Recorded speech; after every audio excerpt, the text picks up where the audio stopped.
Mid-October 1947. Harlem wore the cold like a warning.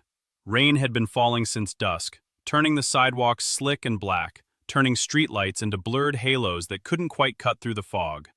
Inside Small's Paradise, the band played soft enough to let the room keep its secrets. Whiskey moved in low glasses, laughter stayed controlled. Men with careful eyes sat with their backs to walls, as if the night itself could reach for them. At table 7, a man who hadn't been seen in Harlem for 11 years kept his hands folded, as if prayer could disguise panic. His suit was expensive but strained at the shoulders, as though he'd gained weight trying to bury a conscience. His hair was combed with discipline, his smile was practiced and thin.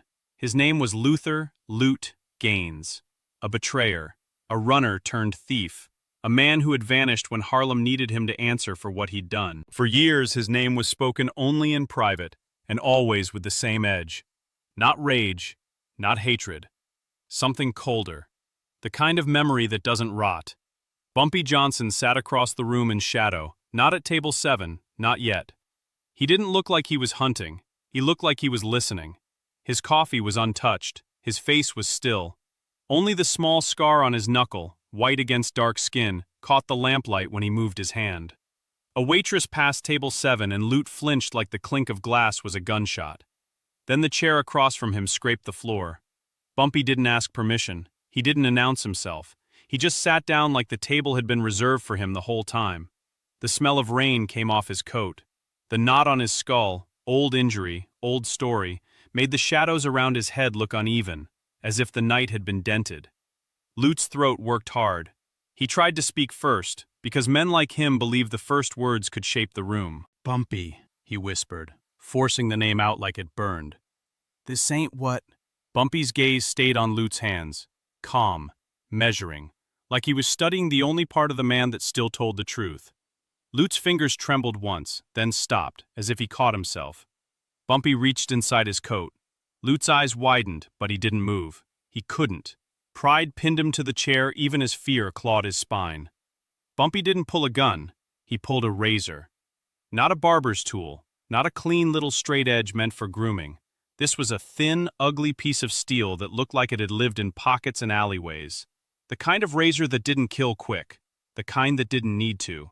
Bumpy set it on the table between them. The blade made no sound, but the room changed anyway, like everyone felt it land. Loot stared at it, breath shallow, pupils tightening. Bumpy finally lifted his eyes to meet his. 11 years, Bumpy said softly. That's a long time to stay alive with somebody else's money. Loot tried to swallow. His mouth was dry enough to crack.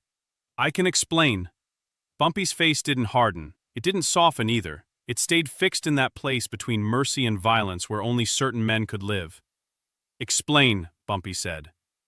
Loot opened his mouth again, and outside Harlem kept breathing. Rain on asphalt, music behind doors, the city pretending it didn't recognize the sound of old debts crawling back to collect. Because whatever happened at table 7 wasn't just about a missing envelope or an old betrayal. It was about what a man becomes when he spends 11 years running from the same shadow, and one night, the shadow finally sits down. Long before table 7, long before Small's Paradise, long before Luther Gaines learned to fear the sound of a chair scraping a floor, Harlem had already decided what kind of man Bumpy Johnson was. He wasn't born a legend. He was born in the South, where black boys learned early that the world would smile while it sharpened knives behind its back. He carried that lesson north the way other men carried religion. It shaped his patience. It shaped his fury. It shaped the part of him that never asked permission to survive. By the time Bumpy made Harlem his home, the neighborhood was a living machine. Numbers runners, jazz clubs, church basements, barbershops, police patrols that came heavy and left heavier. Money moved without paper trails. Respect moved without signatures. And violence moved like wind, invisible until it hit. Bumpy learned the rules fast. Harlem wasn't a place where a man could afford to be reckless for long. There were too many eyes, too many hungry mouths, too many uniforms that could turn a bad night into a funeral. What separated Bumpy from the men who died young wasn't muscle. Plenty of men had muscle. It was restraint. He could hold a temper in his hand like a live wire and not let it burn the whole room down. That restraint made him useful to the policy queens, the women who ran Harlem's numbers because nobody else would let them run anything. It made him useful to politicians, too, the ones who needed Harlem's votes and feared Harlem's anger. And it made him dangerous to anyone who tried to steal from him. Luther Gaines learned that the easy way. In 1936, Lute was a runner. Not important, not famous. Just a man with quick feet, decent handwriting, and a talent for staying invisible. He carried envelopes from number spots to drop points. He collected bets from barbershops. He delivered money to the people who needed it: rent, groceries, funerals, bail. He told himself it was honest, even though nothing about it was legal. In Harlem, legality and survival didn't always shake hands. Lute wasn't a violent man. He wasn't built for it. He didn't enjoy blood. He enjoyed the feeling of being necessary, of being trusted. He also enjoyed the taste of other people's money when it brushed his pocket. It started small: $20 peeled off a roll, $50 hidden beneath a ledger. Little thefts that felt harmless because nobody screamed, nobody died, nobody even noticed. Then came the day the envelope was fat. It was late summer, heat hanging in the streets like wet cloth, a payday run, a thick package of bills wrapped tight and sealed with wax, meant for a man downtown who provided protection the way sharks provide order, by circling. Lute was told to take it straight there, no stops, no detours, no showing off. He held it under his coat and felt the weight like a heartbeat. That money wasn't just cash. It was a month of rent for 10 families. It was a winter coat for a child. It was bail money waiting in advance. It was the kind of bundle that could turn a small man into a bold man for one stupid hour. Lute walked 2 blocks and stopped in an alley just to breathe, just to make sure nobody followed. Nobody did. He opened the envelope just enough to see the green edges stacked like power. Something in him snapped quiet. He didn't take 20. He didn't take 50. He took it all. He stood there, sweating, staring at the empty wax seal in his hand, and understood instantly that there was no halfway back from this. There was only running or dying where he stood. So he ran. He didn't go home. He didn't kiss anybody goodbye. He didn't grab clothes. He disappeared into the city like a rat slipping through a wall, catching a train down to a boarding house in Brooklyn where nobody asked questions as long as the cash was clean and the rent was paid on time. Within days, word reached Bumpy, not as gossip, as a problem. A missing envelope meant somebody would come looking for it, somebody with police friends, somebody with guns, somebody who would decide Harlem couldn't manage its own affairs and needed punishment. Bumpy didn't explode. He didn't storm through streets firing. He did what he always did. He listened. He asked quiet questions. He watched which men avoided his eyes. He watched which women suddenly didn't want to talk. He watched the roots, the timings, the small inconsistencies that spoke louder than any confession. And in less than a week, he had Lute's name. He also had something else, a choice. He could hunt Lute down immediately and make an example so loud the neighborhood would feel it in its bones. Or he could wait and let the world hunt Lute too. Because a thief with stolen numbers money didn't just owe Bumpy. He owed everybody the money belonged to, and debts like that didn't stay private. Bumpy sent men to find him, but he didn't send them to kill him, not yet. He sent them to learn where he went, who he talked to, who he tried to buy protection from. Because Bumpy understood the shape of betrayal, it didn't end with one stolen envelope. Betrayal always reached outward, searching for new hands to hold it up. Lute kept moving, Brooklyn to Queens, Queens to Jersey City back to Manhattan under a different name. 11 years of cheap rooms, new hats, different barbers, and the kind of fear that makes a man wake up sweating even when the room is cold. He tried to build a life. He tried to be normal. But stolen money doesn't spend clean forever.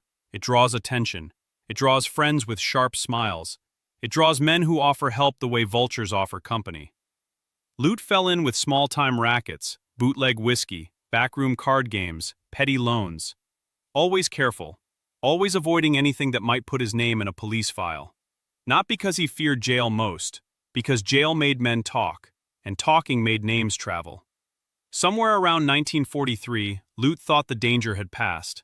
Wars had shifted the underworld. Harlem's old battles had evolved. Bumpy Johnson had been in and out of prison. Dutch Schultz was dead. The city had changed faces. Lute convinced himself that 11 years was long enough for memory to weaken. He started dressing better.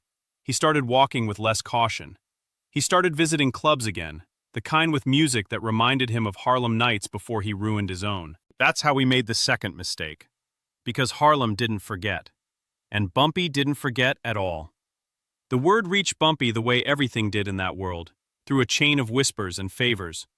A bartender in Midtown saw a man with an old scar behind his ear. A runner recognized the nervous way he held cash, like it wasn't his. Someone heard the name Luther said too casually in a room that shouldn't have had it. By the time Lute stepped into Small's paradise that rainy October night, Bumpy already knew he'd be there. And Bumpy already knew what he wanted. Not just money returned. Money was gone. Spent, scattered, turned into meals and rent and cheap whiskey and bad women and smaller sins. Money was the surface. What Bumpy wanted was something deeper. He wanted the story corrected. Because betrayal left unchecked wasn't just theft, it was permission. It told every hungry man in Harlem that loyalty was optional if he could run fast enough. Bumpy couldn't let Harlem learn that lesson, so he went to Small's paradise, and he chose table 7, and he sat down like time itself had finally caught up. Across the table, Lute's face kept trying to hold a smile, like he could charm his way back into safety. "Bumpy, listen," Lute murmured, voice tight. "Back then, I wasn't thinking right. I was scared. Everybody was scared. It was hard times." Bumpy's eyes didn't move. The razor lay between them like an accusation. Lute kept talking because silence made the blade feel sharper. "I didn't mean to disrespect you," Lute said. "It wasn't about you. It was about me. I was trying to—" Bumpy cut him off with 2 quiet words. "Who'd you pay?" Lute froze. "What?" "That envelope," Bumpy said, voice low. "You didn't spend it all on food and rent. You ain't that kind of man. Who'd you pay to stay breathing?" Lute's jaw tightened. His eyes flicked toward the room, toward the band, toward the bar, toward the men who might be listening. His shoulders rose slightly like he wanted to shrink without anyone noticing. "I didn't pay nobody," he lied. Bumpy stared at him like he was waiting for the lie to finish embarrassing itself. Lute swallowed. I moved around. I kept my head down." Bumpy leaned forward just a little. The movement pulled the air tighter around the table. 11 years, Bumpy said. "That's a long time to keep your head down and still eat good." Lute's hands moved toward his glass, then stopped halfway because he realized they were shaking again. In the corner of the club, one of Bumpy's men, Roy, watched without expression. Roy wasn't there to start trouble. He was there to end it if it spilled. Another man lingered near the restroom hallway, pretending to smoke. He wasn't pretending to listen. Lute's voice dropped. "What you want, Bumpy?" Bumpy's fingers touched the razor lightly. Not lifting it, just acknowledging it. "I want the truth," he said, "and then I want what comes after." Lute's eyes glistened. Not tears yet, something worse. Desperation trying to hold its shape. "There ain't no truth that changes nothing," Lute whispered. "What's done is done." Bumpy's gaze hardened, finally. "Done ain't done," he said. "Done is what happens when a man answers." Lute's breath quickened. The club felt warmer around him, too warm, as if the walls had moved closer. He leaned in, trying a different angle, the only one men like him ever had left. "I can make it right," he said quickly. "I got money now. Not like back then, but I got something. I can pay you back, Bumpy. I can pay everybody back. I can—" Bumpy lifted one hand, stopping the flood of words. The quiet that followed was heavy. Even the band's music seemed distant. Bumpy spoke like he was describing a fact, not making a threat. "You can't pay back what you took," he said. "You took trust." Lute stared at him, chest rising and falling too fast. "So you gonna kill me?" he whispered. Bumpy didn't answer immediately. His eyes drifted past Lute for a moment, to the rain-streaked window, to the streetlights bleeding into fog. Then he looked back. "No," Bumpy said. "Not tonight." Lute's face changed, confusion first, then a flash of relief so sharp it looked like he might laugh. But relief in that world was dangerous. It made men stop listening.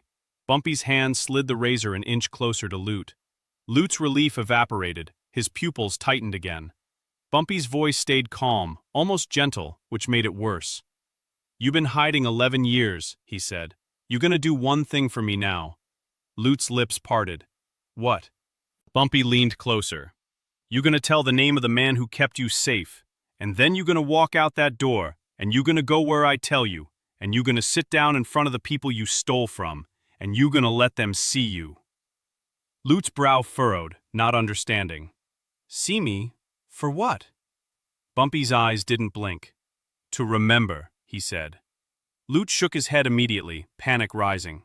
No, I can't do that. They'll what?" Bumpy asked, voice still quiet.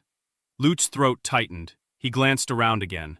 He saw faces that didn't look friendly anymore, faces that had shifted while he was begging. "They'll tear me apart," Loot whispered. Bumpy nodded once, as if that was the first honest thing Loot had said all night. "Maybe," Bumpy replied. Loot's voice broke. "Bumpy, please." Bumpy's hand moved fast enough that only Loot saw it clearly. The razor lifted off the table and flashed once in the low light before pressing gently, not cutting, just pressing, against the soft skin under Loot's chin. Loot froze completely. His eyes went wide. His breath stopped.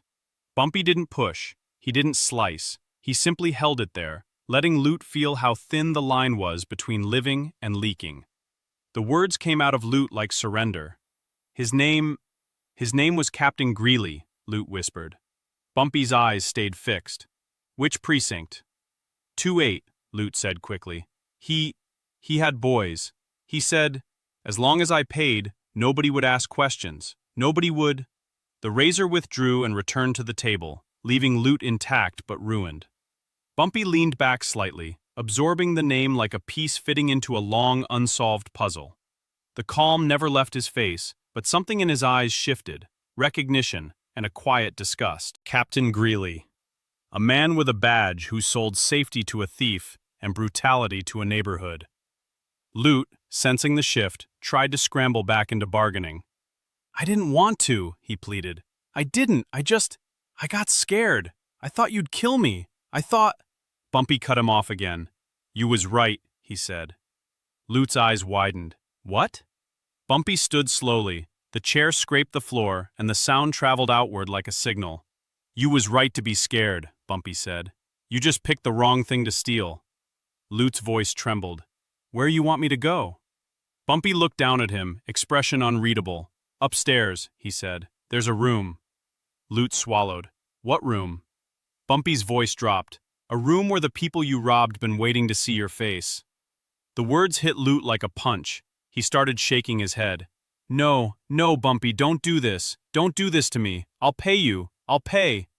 Bumpy didn't move, didn't react. Roy stepped closer from the corner, placing a hand on Loot's shoulder. Not rough, not gentle. Final. Loot looked up at Bumpy with an expression that wasn't anger anymore. It was betrayal in reverse. "You said you weren't going to kill me," Loot whispered. Bumpy's eyes stayed steady. "I said not tonight," he replied. Roy guided Loot up from the table. Loot's legs moved stiff, like his joints had turned to rust. They walked through the club with everyone pretending not to watch, which was its own kind of watching. Up the narrow stairs the smell changed. Less smoke, more sweat. The kind of air that collected where men waited too long. A door opened. Inside, a small room held 6 people. 3 men, 3 women. Not gangsters, not hitters. Ordinary Harlem faces worn down by hard years. A seamstress, a barber, a building porter, a churchwoman with hands that looked like they'd prayed through too many funerals. They looked up as Loot entered, and in their eyes was something that didn't need weapons. Memory. Loot stopped in the doorway, trembling. "I can explain," he started. One of the women stood, slow. Her name was Mrs. Carter. She wore black even though it wasn't Sunday. Her son had been arrested in '36 because bail money came up short. The same week Loot disappeared. Her son never came home the same after jail. Harlem had plenty of ways to break young men. Mrs. Carter stepped close to Loot until her face was inches from his. "You look fat," she said quietly. Loot flinched. "Ma'am, please." Her hand came up and slapped him once, hard, the sound sharp in the small room. Loot's head snapped sideways. He didn't fall. Pride kept him upright. Fear kept him from reacting.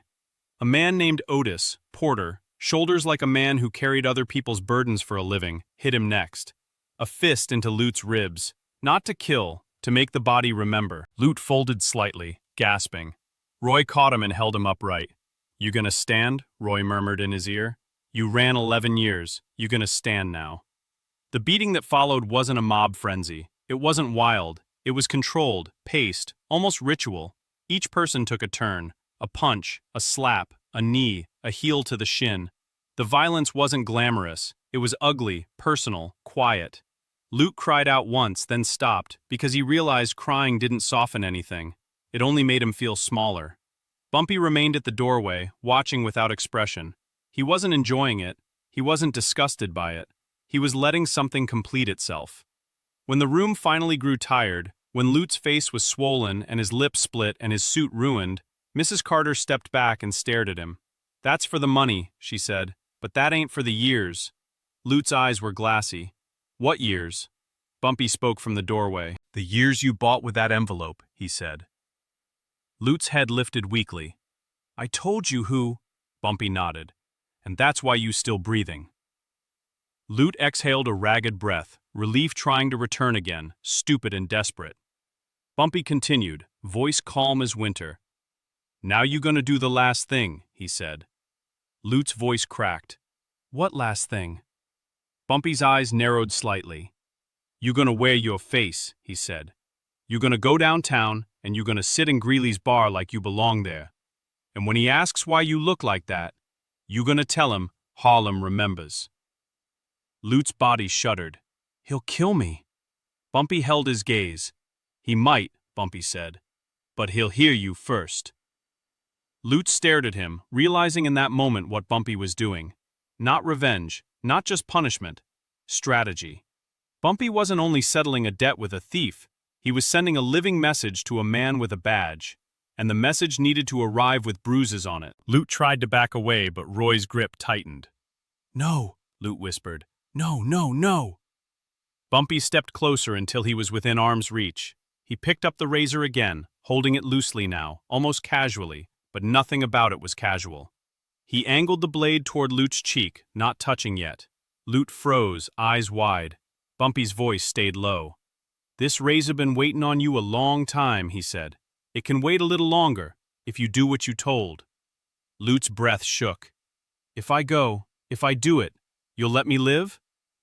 Bumpy stared at him for a long moment. In that silence was the entire weight of Harlem's rules, unwritten, brutal, necessary. Then Bumpy answered. "You'll get a chance," he said. It wasn't a promise, it was worse. Roy and another man escorted Lute back downstairs and out the side door into the rain. A car waited. Lute was shoved into the back seat, trembling, holding his ribs, tasting blood. The drive downtown felt longer than it was. Streetlights smeared across wet windows. The city changed neighborhoods like it changed masks. Harlem's dark dignity gave way to midtown brightness, then to the harder edges where police drank and talked too loud because they believed their badges made them untouchable. They stopped outside a bar near the 128th precinct, a place where uniforms blended into suits and nobody asked who paid for the drinks. Roy opened the car door and looked at Lute. "Walk," Roy said. Lute's voice was small. "They'll know." Roy's expression didn't change. "That's the point." Lute stepped out into the rain. His shoes hit the sidewalk wrong. He nearly fell. He caught himself and started walking toward the bar with the stiff gait of a man walking toward his own execution. Inside, the bar smelled like fried food, sweat, and arrogance. Men laughed too loud. A radio murmured. A couple of patrolmen glanced up at the bruised black man entering and smirked, expecting entertainment. At the end of the bar, Captain Greeley sat with his coat draped on the stool beside him.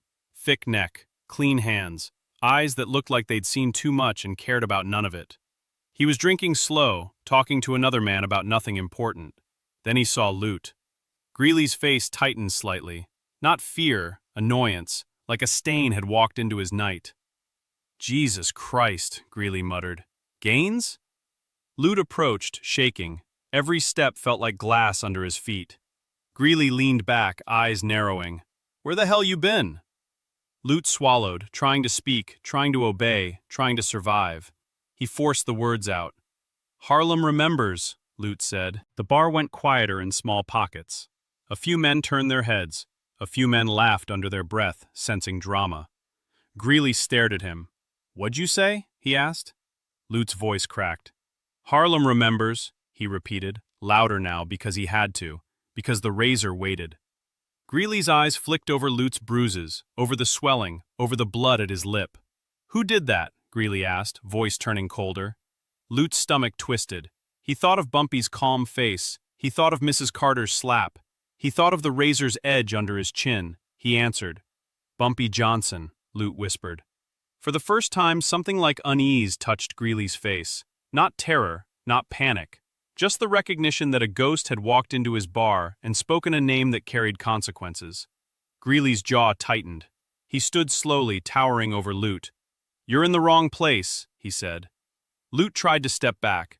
A hand grabbed him from behind, one of Greeley's men. The bar's laughter returned in a low ripple, hungry. Greeley leaned in, voice quiet enough to stay private. "You come in here looking like that, saying names? You trying to get yourself killed?" he asked. Loot's eyes filled with tears he couldn't stop. "I didn't have no choice." Greeley's mouth curled. "You always had a choice, Gaines. You just always picked the one that made you somebody." Then Greeley's gaze shifted past Loot, toward the door, because across the street, in the rain, a dark car sat parked with its lights off, and inside it, a silhouette remained still. Bumpy Johnson didn't enter the bar. He didn't need to. His presence was enough. Greeley stared at that car for a long moment, then looked back at Loot with an expression that wasn't anger anymore. It was calculation. He released Loot with a shove that sent him stumbling. "Get him out," Greeley told his man. Loot was dragged outside and dumped onto the wet sidewalk like trash. The car across the street didn't move. It waited. Loot crawled, coughing, toward the curb, and in the rain and streetlight blur he saw Roy step out from the darkness, calm and steady. Roy crouched beside him. "You did it," Roy said. Loot's voice was a broken whisper. Am I done?" Roy looked back toward the bar, toward the man with the badge. "No," Roy said.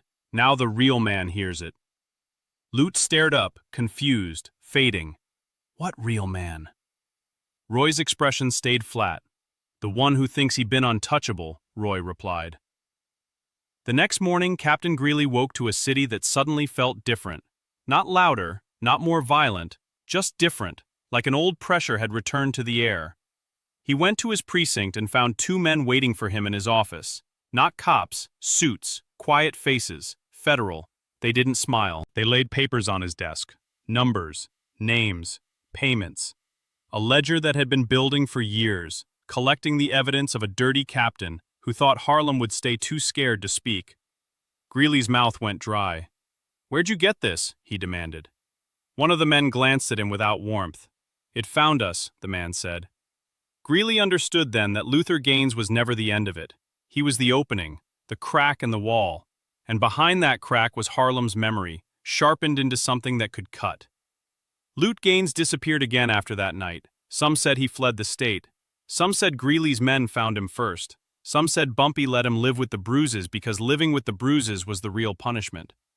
Nobody spoke his name much after that, not because he was forgiven, because his name had done its last job. Bumpy Johnson returned to Harlem and kept moving through the neighborhood like a heavy shadow that paid attention to everything. Men still feared him, women still respected him, police still watched him like they could will him into a cage. But after Table 7, there was a new understanding in the air. A man could run from Harlem for years, change his clothes, change his friends, change his address. But time didn't erase debt. Time only sharpened it. And on rainy nights when Small's paradise filled with music and whiskey, and the city tried to pretend it wasn't built on betrayal, men still glanced at Table 7 without knowing why, feeling a chill they couldn't name. Because once, a man who thought he'd escaped sat down there and learned the truth the hard way. Some things don't chase, they wait. And when they finally sit across the table, they bring the razor with them.